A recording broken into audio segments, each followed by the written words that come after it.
Hello there and welcome into another edition of the SAU Football Coaches Show. I'm Daniel Gallegos from MillRiderAthletics.com, joined alongside Offensive Coordinator Landon Keopple. Coach, thank you for joining us. Thanks for having me.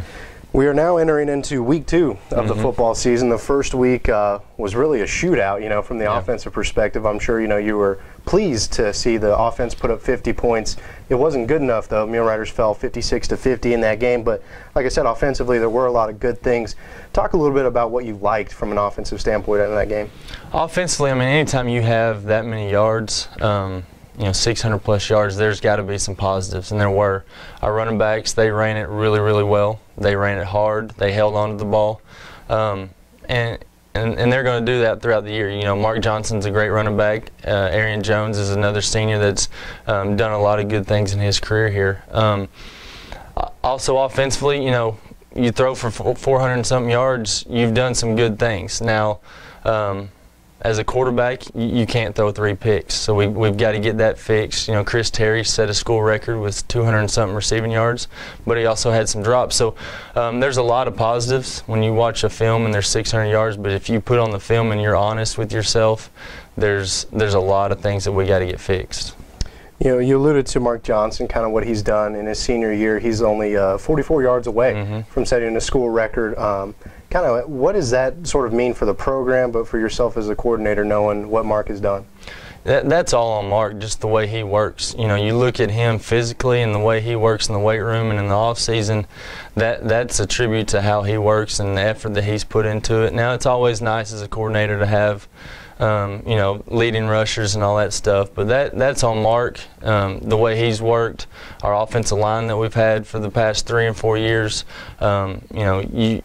you couldn't ask for a better guy to have a record like that with Mark and the way he works and the leadership he shows these young running backs that we have that are freshmen and just showing his work ethic. Offensively, over the last couple of years, the Mill Riders have been one of the top teams in the nation. Obviously, we're right there again just through the first week with the big offensive numbers. You guys ran off 94 plays in that first game. Is that kind of indicative about sort of the pace that you guys are going to try to go through?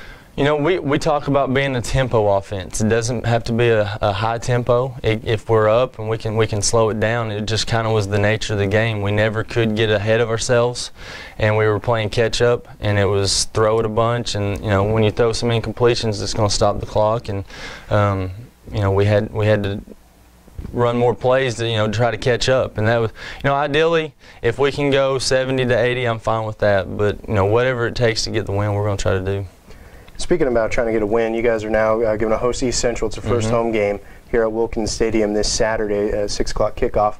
Coming in 0-1, probably not where we wanted to be at this point in the season. But what are some of the things that are going to have to take place in order to get that first win? Well, offensively, we got to hang on to the ball. You can't have 3 turnovers as an offense and expect to win a football game. We've got to be able to run the ball more and be more effective. We got to throw it more efficiently. I think we threw for 43% in week 1, and that's not the efficiency we're looking for. We're looking for 65% or better throwing it. And I can do some things better as a play caller to help Tyler and our receivers out in that. So we just got to throw it more efficient, keep continuing to get better in our run game and up front and O-line, and just hang on to the football. Within the conference rankings, East Central appears to be at the top pretty much every year through the first couple of years of the conference. They had a big defensive showing against Monticello. They wound up getting a pretty big win, scoring 46 points, but a lot of it was done on the defensive end, coming away with 4 interceptions. Just from your perspective, what do you think East Central does so well on defense? Defensively, they got a really, really good secondary. They're seniors. They're guys that their free safety is a preseason All-American. They've got a corner that's a hometown kid for them from Ada that had 140 return yards and interceptions last week. He almost had 2 pick sixes against UAM. So they're veteran, really experienced in the back half. Up front, they're going to get after you. They're big. They're probably the best-looking team when you watch them in pregame physically that will play all year. So they've got some really good-looking guys. They're good in the back half, and they're active in their front 7. Thank you very much for your time. Offensive coordinator Landon Keopple. The Mule Riders again open up their season at home this upcoming Saturday, 6 o'clock kickoff against East Central University. Coach, once again, thank you much for your time. Thank you.